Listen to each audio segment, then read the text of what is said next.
Hello friends, स्वागत है आप सभी का एक बार फिर हमारे YouTube channel amazing G K current affairs by Urvi पर। दोस्तों, आज मैं आपके लिए लेकर आई हूँ 2 अगस्त 2021 के most important current affair question and answer in Hindi. जी हाँ दोस्तों, आज की इस वीडियो में हम आज के मोस्ट इंपॉर्टेंट जीके के क्वेश्चन आंसर पढ़ेंगे। इससे पहले यदि आपने अभी तक हमारे चैनल को सब्सक्राइब नहीं किया तो सब्सक्राइब करना ना भूलें। साथ ही बेल आइकन पर प्रेस करके ऑल पर भी टिक कर दें, जिससे हमारी सभी वीडियो सबसे पहले आप तक पहुँचें। तो चलिए शुरू करते हैं आज की वीडियो। आज का हमारा फर्स्ट क्वेश्चन है, किस देश ने रेड लिस्ट में शामिल किए गए देशों की यात्रा करने पर अपने नागरिकों पर 3 साल के यात्रा प्रतिबंध की घोषणा की है? तो ये किया गया है फैसला हाल ही में सऊदी अरब के द्वारा। सऊदी अरब ने भारत, पाकिस्तान और संयुक्त अरब अमीरात के अलावा कई देशों को रेड लिस्ट में शामिल कर लिया है।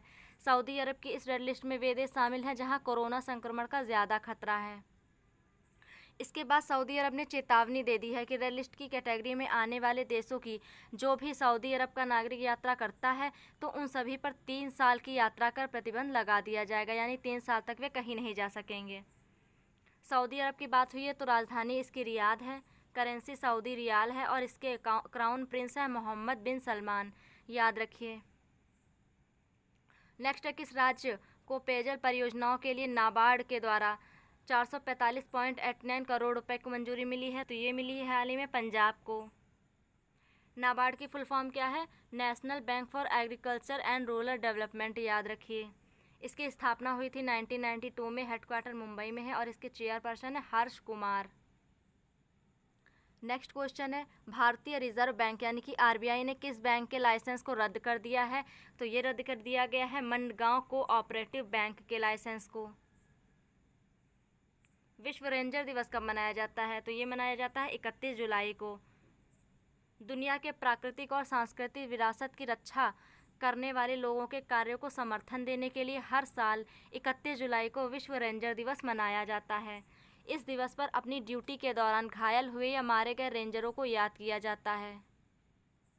हमारा नेक्स्ट क्वेश्चन है, भारत से चोरी हुई 14 कलाकृतियों को किस देश ने वापस लौटाने का निर्णय लिया है? तो ये निर्णय लिया गया है ऑस्ट्रेलिया के द्वारा। ऑस्ट्रेलिया देश ने भारत की चोरी हो चुकी हुई 14 कलाकृतियों को वापस करने का निर्णय ले लिया है। इन कलाकृतियों में पीतल और पत्थर की मूर्तियां तथा तस्वीरें शामिल हैं, जो कि अभी तक ऑस्ट्रेलिया के नेशनल गैलरी की शोभा बढ़ा रही थीं और अब इन्हें भारत को वापस लौटाने पर सहमति बन गई है।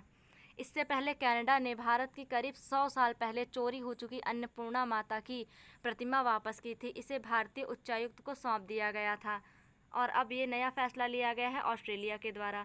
ऑस्ट्रेलिया की राजधानी है कैनबरा, करेंसी है डॉलर, प्रधानमंत्री हैं स्कॉट मॉरिसन, याद रखिए, मोस्ट इम्पॉर्टेंट है ये।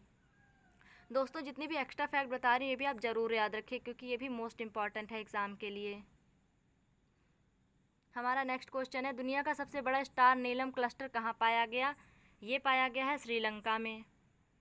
श्रीलंका की बात हुई है तो राजधानी इसकी है कोलंबो, जो कि कॉमर्शियल है। श्री जयवर्धनेपुरम कोट्टे इसकी एडमिनिस्ट्रेटर कैपिटल है। करेंसी है श्रीलंकन रुपी, प्रधानमंत्री है महिंद्रा राजपक्षे और राष्ट्रपति हैं गोटाबया राजपक्षे, जो कि दोनों लोग भाई भाई हैं। नेक्स्ट, किस राज्य के जीआई टैग प्राप्त फाजिल आम का निर्यात बहरीन में किया गया? तो ये है पश्चिम बंगाल का। हाल ही में पश्चिम बंगाल राज्य के मालदा जिले के जीआई टैग प्रमाणित फाजिल आम की पहली खेप का निर्यात बहरीन को किया गया है। नेक्स्ट है, असम राज्य में तामुलपुर मेडिकल कॉलेज तथा अस्पताल की आधारशिला किसने रखी? तो ये हाल ही में रखी गई है अमित शाह के द्वारा, जो कि कौन है? गृह मंत्री हैं। हमारे केंद्रीय गृह मंत्री अमित शाह जी के द्वारा असम राज्य में तामुलपुर मेडिकल कॉलेज तथा अस्पताल की आधारशिला रखी गई है। इसके अलावा असम नेशनल पार्क के बारे में यदि बात करें तो ये इस मामले में पूरे देश में तीसरे नंबर पर आ गया है, यानी कि सबसे ज़्यादा तीसरे नंबर पर असम में नेशनल पार्क है। पहले नंबर पर कौन है? मध्य प्रदेश, ये तो आप जानते ही हैं। दूसरे पर है अंडमान निकोबार और अब तीसरे पर आ गया है असम। दोस्तों, वीडियो के लास्ट में मैंने कल का क्विक रिवीजन भी रखा है, इसलिए आप वीडियो को स्किप ना करिए और लास्ट तक ज़रूर देखिए। नेक्स्ट है, किस देश के जंगलों में भीषण आग लगने के कारण 20 गांवों को खाली कराया गया? तो ये आग लग गई है टर्की देश में।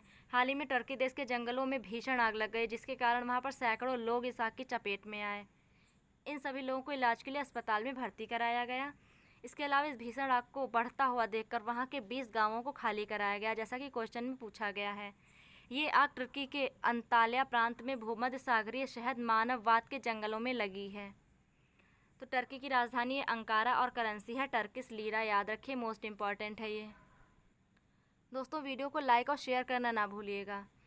नेक्स्ट है, किस देश के क्रिसमस द्वीप के निकट पुराने समुद्र के नीचे ज्वालामुखी की खोज हुई है? तो ये खोज की गई है ऑस्ट्रेलिया के द्वारा। नेक्स्ट है, महाराष्ट्र भूषण पुरस्कार 2021 से किस सिंगर को सम्मानित किया गया है? तो ये सम्मानित की गई हैं आशा भोसले। इसके अलावा 2000 में गायिका आशा भोसले को भारत सरकार की तरफ से दादा साहेब फाल्के पुरस्कार से भी सम्मानित किया गया था।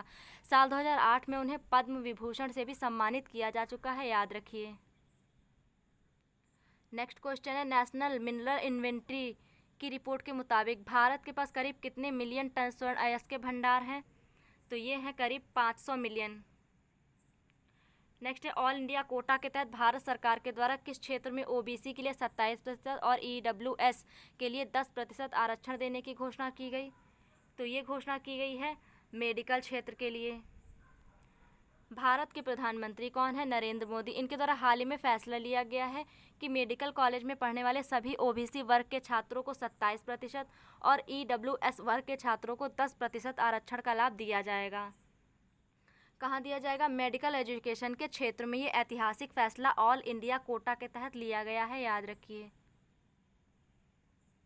दोस्तों वीडियो के सभी क्वेश्चन बहुत ही इंपॉर्टेंट है, इसलिए आप वीडियो को अंत तक ज़रूर देखें। कोई भी क्वेश्चन आपके एग्जाम में पूछा जा सकता है, इसलिए ध्यान से वीडियो देखें। नेक्स्ट है, प्रतिष्ठित बिल आइजर कॉमिक इंडस्ट्री अवार्ड किसे मिला है? तो ये मिल गया है हाल ही में आनंद राधाकृष्णन को। आईजी कॉमिक इंडस्ट्री अवार्ड, जिसे कॉमेडी की दुनिया का ऑस्कर भी कहते हैं, ये हाल ही में मिल गया है आनंद राधाकृष्णन को। नेक्स्ट क्वेश्चन है, संयुक्त सैन्य अभ्यास कॉर्पेट का 36वां संस्करण किन देशों के बीच शुरू हुआ है? तो ये शुरू हुआ है भारत और इंडोनेशिया के बीच, याद रखिए। CORPET यानी कि कॉर्पेट की फुल फॉर्म क्या है? India Indonesia coordinate petrol. Bharat और इंडोनेशिया के बीच कॉर्पेट के तीसरे संस्करण का आयोजन हिंद महासागर के क्षेत्र में किया गया, जो कि 30 और 31 जुलाई 2021 को हुआ है। इस युद्धाभ्यास का मुख्य उद्देश्य क्या है? अंतर्राष्ट्रीय व्यापार को बढ़ावा देना, वैध समुद्री गतिविधियों का संचालन करने के लिए हिंद महासागर क्षेत्र को सकुशल और सुरक्षित रखना। इस युद्धाभ्यास में इंडोनेशिया की तरफ से नौसेना जहाज KRI बंग टोमो को शामिल किया गया। भारतीय नौसेना जहाज सरयू, एक स्वदेशी निर्मित और अपतटीय गश्ती पोत को शामिल किया गया है, याद रखिए। नेक्स्ट है, किसे भारत बिल भुगतान प्रणाली के नए CEO के रूप में नियुक्त किया गया? तो ये हाल ही में नियुक्त हुई हैं नुपुर चतुर्वेदी। इनके बारे में बात करें तो नुपुर चतुर्वेदी पेयू और एयरटेल पेमेंट्स बैंक की पूर्व कार्यकारी रह चुकी हैं, जिन्हें भारत बिल भुगतान प्रणाली ने अब अपने नए मुख्य कार्यकारी अधिकारी के रूप में नियुक्त कर दिया है। भारत बिल भुगतान प्रणाली का संचालन राष्ट्रीय भुगतान निगम के द्वारा किया जाता है, जो कि भारतीय रिजर्व बैंक की एक अवधारणात्मक प्रणाली है।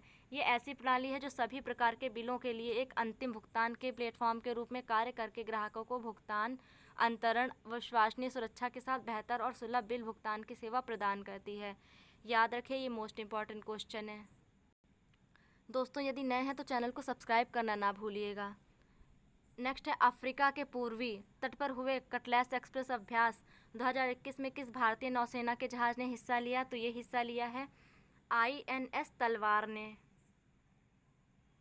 किस भारतीय निवेशक के द्वारा बजट एयरलाइन आकाशा एयर को लॉन्च किया जाएगा? तो ये लॉन्च करेंगे राकेश झुनझुनवाला। भारत के अरबपति निवेशक राकेश झुनझुनवाला ने बजट एयरलाइंस आकाशा एयर को इस साल के अंत तक शुरू करने की घोषणा की है। इसके अलावा अगले 4 साल में करीब 70 एयरक्राफ्ट के साथ राकेश झुनझुनवाला लगभग 260 करोड़ रुपए के निवेश के साथ नई विमानन कंपनी शुरू करने की योजना बना रहे हैं। नेक्स्ट क्वेश्चन है हमारा, इन्वेस्ट इंडिया के साथ समझौते पर किस राज्य ने हस्ताक्षर किए? तो ये किए हैं मेघालय ने। अमेरिका की किस कंपनी ने CBSE बोर्ड के साथ AI फॉर ऑल पहल की शुरुआत की? तो ये की है इंटेल ने। अमेरिका की बहुराष्ट्रीय टेक्नोलॉजी कंपनी इंटेल ने भारतीयों के कृत्रिम बुद्धिमत्ता AI की बुनियादी समझ को बढ़ाने के लिए केंद्रीय माध्यमिक शिक्षा बोर्ड यानी CBSE के साथ मिलकर AI for all India all पहल की शुरुआत कर दी है। बात हुई है इंटेल की, तो इसकी स्थापना हुई थी 18 जुलाई 1968 को हेडक्वार्टर है कैलिफोर्निया में। अध्यक्ष है ओमर इशराक और इसके सीईओ हैं पैट जेल सिंगर। याद रखिए। किस राज्य सरकार के द्वारा न्यूनतम मजदूरी को बढ़ाए जाने का फैसला लिया गया? ये फैसला लिया गया है राजस्थान के द्वारा। याद रखिए। मजदूरों की मजदूरी को 27 रुपये बढ़ाए जाने का निर्णय हाल ही में किसने लिया है? राजस्थान ने लिया है। तो दोस्तों ये थे हमारे आज के मोस्ट इम्पॉर्टेंट करंट अफेयर। अब हम कल का रिवीजन भी कर लेते हैं। शुरू करते हैं कल का रिवीजन। छत्तीसगढ़ राज्य के मुख्यमंत्री के द्वारा राजीव गांधी ग्रामीण भूमिहीन कृषि मजदूर न्याय योजना शुरू की जाएगी। मानव तस्करी के विरुद्ध विश्व दिवस कब मनाया गया? 30 जुलाई को। ट्रांसजेंडर लोगों के पक्ष में सरकारी नौकरियों में आरक्षण देने वाला पहला राज्य कौन बना? कर्नाटक बना है। भारत के नागालैंड राज्य से नागा किंग मिर्च की एक खेप कहाँ निर्यात की गई? लंदन में। भारत के इंदौर शहर को अंतर्राष्ट्रीय स्वच्छ वायु उत्प्रेरक कार्यक्रम में शामिल कर लिया गया है। युवाओं को प्रशिक्षण देने के लिए मारुति सुजुकी ने सावित्रीबाई फूले पुणे विश्वविद्यालय से समझौता किया। विश्व व्यापार संगठन के द्वारा जारी की गई रिपोर्ट के मुताबिक कृषि उत्पाद निर्यात करने में भारत का 9वां स्थान रहा है। नेक्स्ट, इजराइल के वृद्ध नागरिकों को कोरोना वायरस बूस्टर शॉट लगाया जाएगा। मादक पदार्थ नियंत्रण ब्यूरो के प्रमुख कौन बन गए हैं? SN प्रधान बन गए हैं। जम्मू कश्मीर पुनर्गठन अधिनियम 2019 के तहत लद्दाख को जम्मू कश्मीर बैंक में 8.23% हिस्सेदारी मिल गई है। भारतीय रिजर्व बैंक ने एक्सिस बैंक पर 5 करोड़ रुपए का जुर्माना लगा दिया है। भारत का पहला 1 करोड़ फास्टैग जारी करने वाला बैंक कौन बना है? Paytm payment bank. असम राज्य मंत्रिमंडल ने पुलिस की समस्याओं के समाधान के लिए पुलिस आयोग को गठित कर लिया है। इंडियन स्पोर्ट्स अवार्ड 2019 में इस साल सर्वश्रेष्ठ दिव्यांग खिलाड़ी कौन बने हैं? प्रमोद भगत। मालदीव के विदेश मंत्री कौन है? अब्दुल्ला शाहिद। इन्होंने 76वें UNGA की अध्यक्षता की है। वैश्विक शिक्षा शिखर सम्मेलन 2021 का आयोजन कहाँ हुआ? लंदन में। हाल ही में इंग्लैंड के पूर्व गेंदबाज माइक हेड्रिक का निधन हुआ है। तो दोस्तों हमारा क्विक रिवीजन भी समाप्त होता है। तो इस वीडियो में हमने देखे आज के मोस्ट इंपॉर्टेंट करंट अफेयर। आशा करती हूँ वीडियो पसंद आई होगी और आपके लिए हेल्पफुल भी रही होगी। वीडियो कैसी लगी आप हमें कमेंट के माध्यम से बताएं। साथ ही वीडियो पसंद आई हो तो लाइक ज़रूर करें। इसके अलावा शेयर करना ना भूलें। चैनल पर नए हैं तो चैनल को सब्सक्राइब भी ज़रूर करें जिससे आपको ये वीडियो मिलती रहे। मिलते हैं नेक्स्ट वीडियो में। धन्यवाद।